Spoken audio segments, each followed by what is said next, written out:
Легендарлуу парламенттин төрагасы көрүнүктүү мамлекеттик жана коомдук ишмер Медеткан Шеримкуловдун туулуп өскөн айылындабыз. Бүгүнкү эфирибизде Медеткан Шеримкуловичтин үйүнө барып, бош убактысында эмне менен алек болот жана ошондой эле эс алуу күндөрү кандай өтүп атат биргеликте күбө болмокчубуз. Бизден алыстабай, биз менен бирге болуңуздар. Рахмат. Ден соолуктарыңыз жакшы? Рахмат. Азыр эмне кылып атасыз? Азыр çöp çap, çöp жыйнап атам.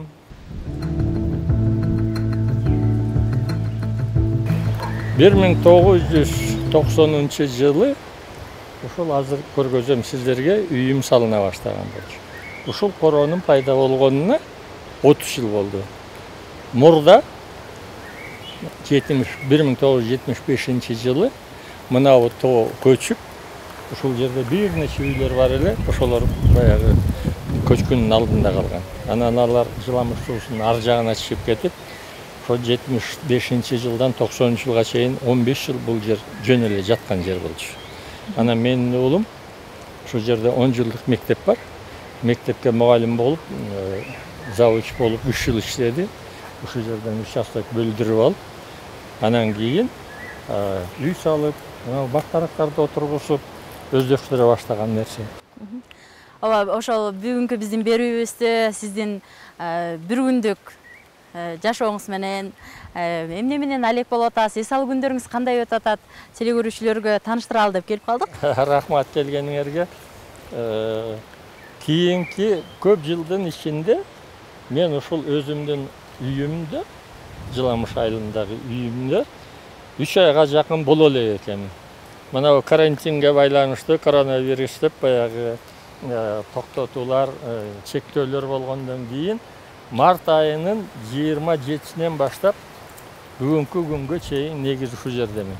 Арыктарды тазаладым, чөп чаптым, азыр чөп жыйнап атам. Тиги жерде малина отургуздук, башка картошка, помидор, башка жер жемиштерди отургузуп, мына алмалардын ичинин баарын, алмалардын түбүн көрдүңүзбү? Жакшынакай кылып туруп, өзүм актап койдум быйыл. Чоң иш жасадым чынын айтканда. Бул айылда канча түтүн бар? Бул айылда 3 түтүн бар экен. 3 түтүн бар экен. Ошо ар бир түтүнгө мындай эмне кылып, жакшынакай кылып жардам берип кеттик. Анан бул айылга кирбеген, бул башка дагы айылдар бар, коңшу айылдар. Белек айылы бар, Шалт айылы деген бар, Гавриловка деген бар. Мына ал жерге дагы ошол Кунай деген уулум финансылык жардам берип кетти. Баягы муктаж болгон кишилерге бул жерге жанагы ун, макарон, май, чай, кант ошолорун берип кетти. Атиги жерге тизме боюнча өтө муктаж кишилерге акчадан да берип кетти.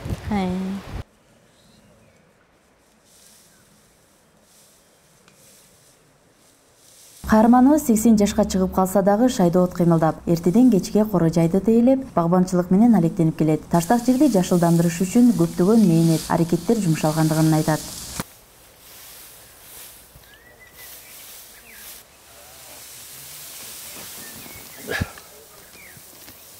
Кыргыздарда бир улуу сөз бар го, ааламга кадам айылдан башталат деп.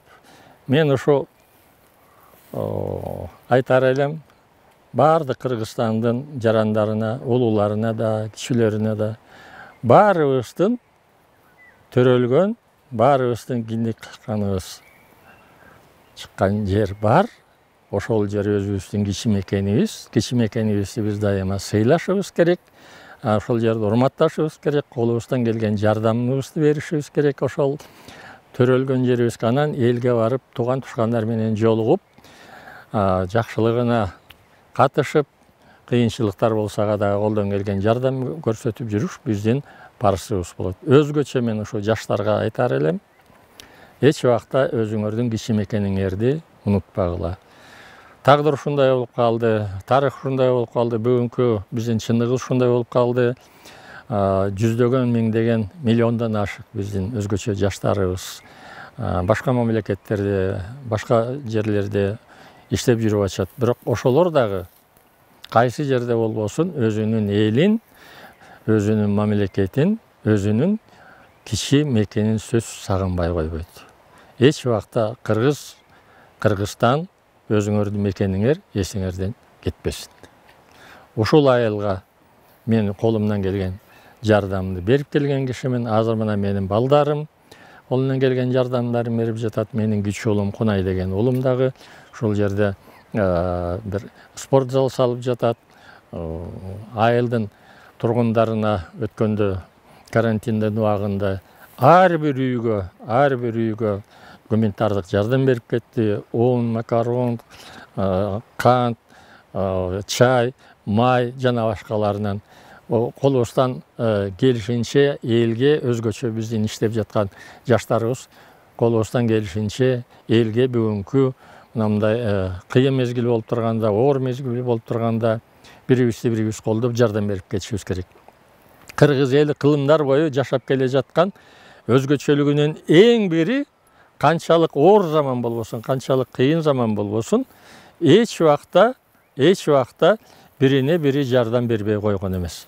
Ал эми жакшылык убакта, той топурдун убагында жакшылыктын баардыгын тең көрүшүп, тең кубанып, ошол кубанычты бирге болушуп келген элбиз. Мына бүгүнкү оор кыйын кырдаалда дагы биз бирибизди колдоо менен ушул кыйынчылыктардан чыгып кетебиз деп ишенем.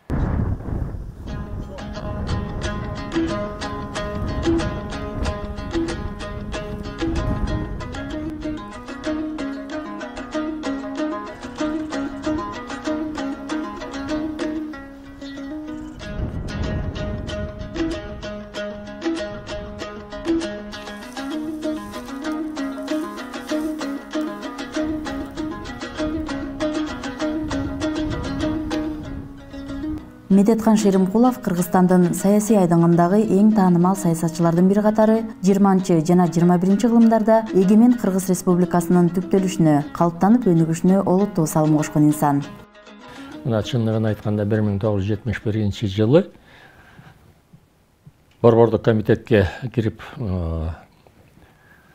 иштей баштагандан баштап чындыгын айтканда саясатка аралашпадым десем болот. Мына эгер 70 жылдан ала турган болсок, 50 жылдан кем эмес убакыттан бери мен кыргыз саясатында келе жатам. Кыргыз саясатында мен ар кайсы деңгээлдерде болдум.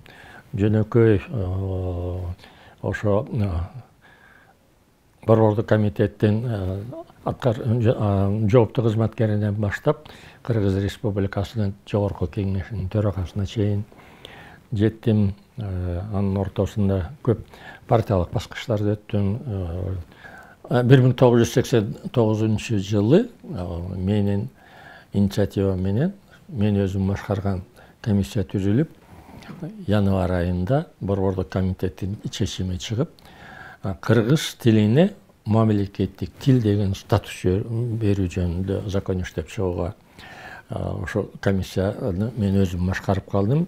1989 жылдын 22-23 сентябрында кезексиз чакырылган Кыргыз СССРнин жогорку советинин сессиясы болуп, 2 күндүк талкуудан кийин кыргыз тилине мамлекеттик тил деген статус берилди.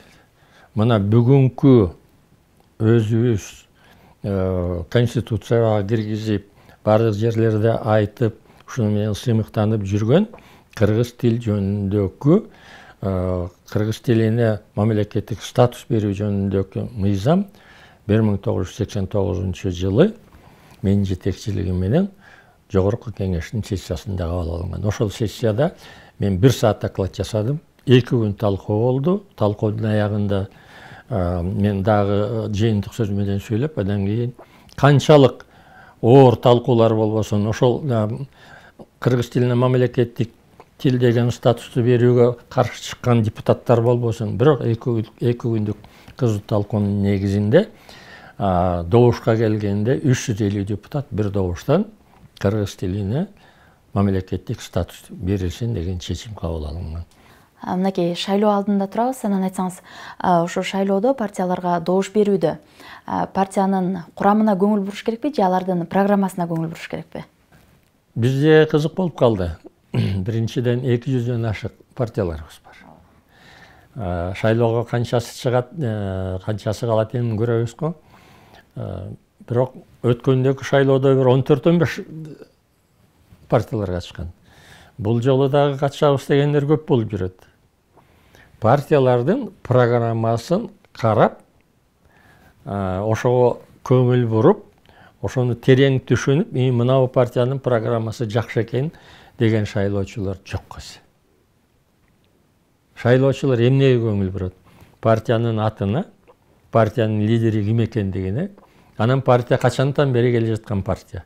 Эгер ошо партиялар бир 10 чакты жыл мурда түзүлүп, бир-эки шайлоого катышып, жогорку кеңешке депутат болгон партиялар болсо, ал партияларды билебиз, анын башында баланча киши турат, түкүнчө киши турат дейт. Анан экинчи шайлоочулар көңүл бурганы дагы тизмеге ким кирди. Ошо тизмеге кызыгышат. Быйылкы шайлоо менимче өтө оор шайлоолордун бири болот деп эсептейм.